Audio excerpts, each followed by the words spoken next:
Hey guys, Prowl 1701 here, and today we're going to talk about regeneration, and basically how I feel like modern Doctor Who doesn't quite get regeneration right. Classic Who treats regeneration differently than modern Who treats regeneration. Like, in Classic Who, it feels more like the same person getting a new body. Now, don't get me wrong, the Doctor's personality does change some, and sometimes drastically, actually quite often drastically. But it still feels like the same person getting a new body. And that's oftentimes when the Doctor is referring to it in dialogue, it sounds more like getting a new body. The second Doctor feels, just like when he calls it change or renewal, he still feels like the same person, even though he acts drastically different. Same thing with the third Doctor, when he's like, huh? What do I look like? That's not me at all.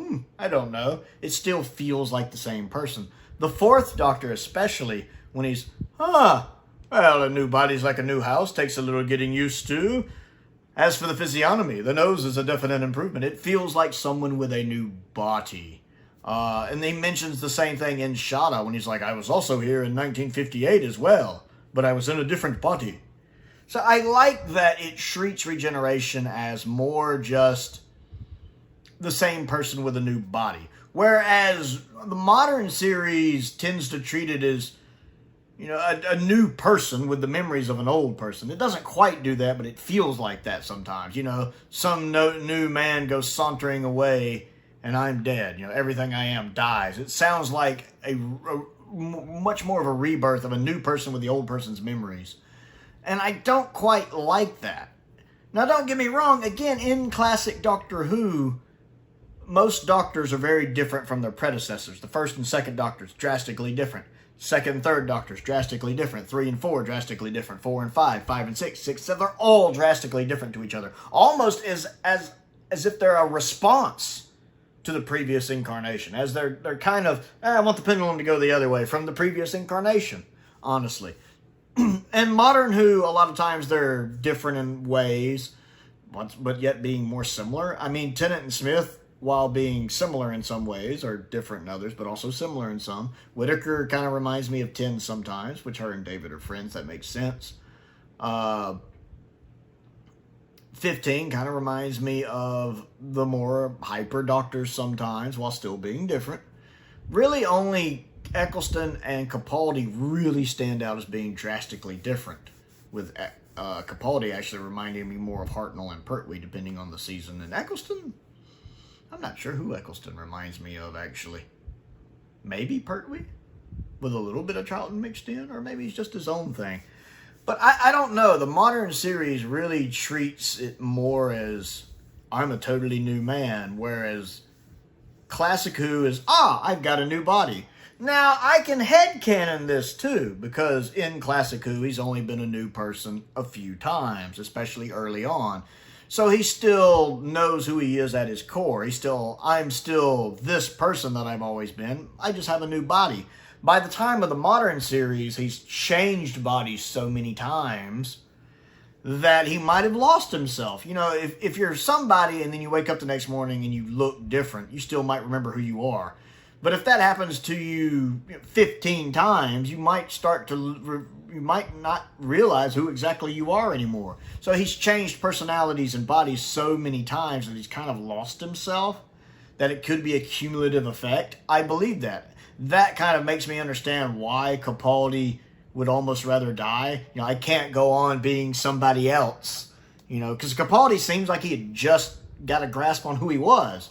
A lot of his stuff in Series 8 was, am I a good man? Or basically what he's saying is, who am I?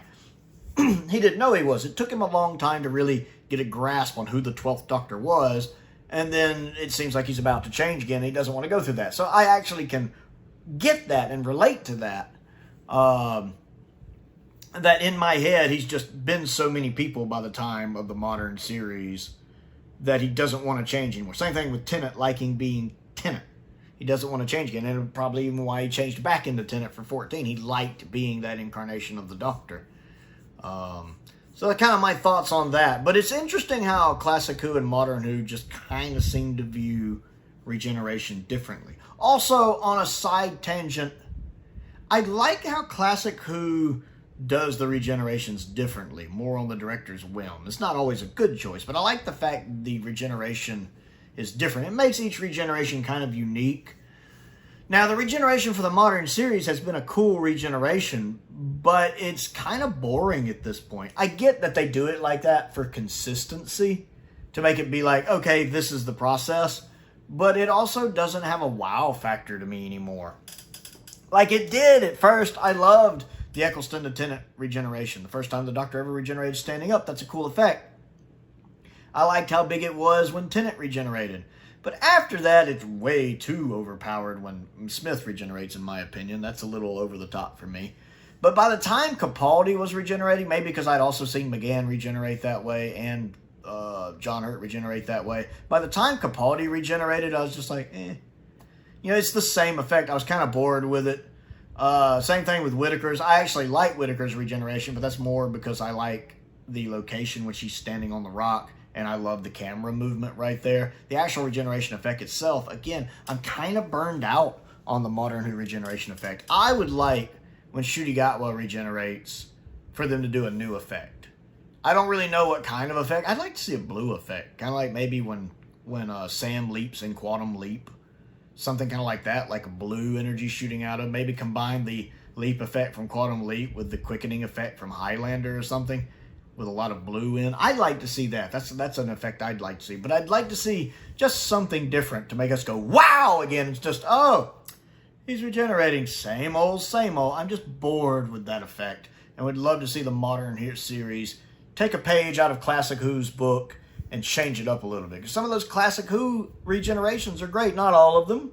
I feel like the 6th to 7th Doctor's effect is actually pretty good, the original one, considering the workaround they had to get of not having Colin Baker. The little warp of the face is actually pretty effective for the time. It fooled me as a kid. I love the 5th Doctor's regeneration into the 6th Doctor. I love that one. That's one of my favorite regenerations. And then the 1st to the 2nd Doctor regeneration's really good, really impressive for the time. That could be my favorite regeneration, actually.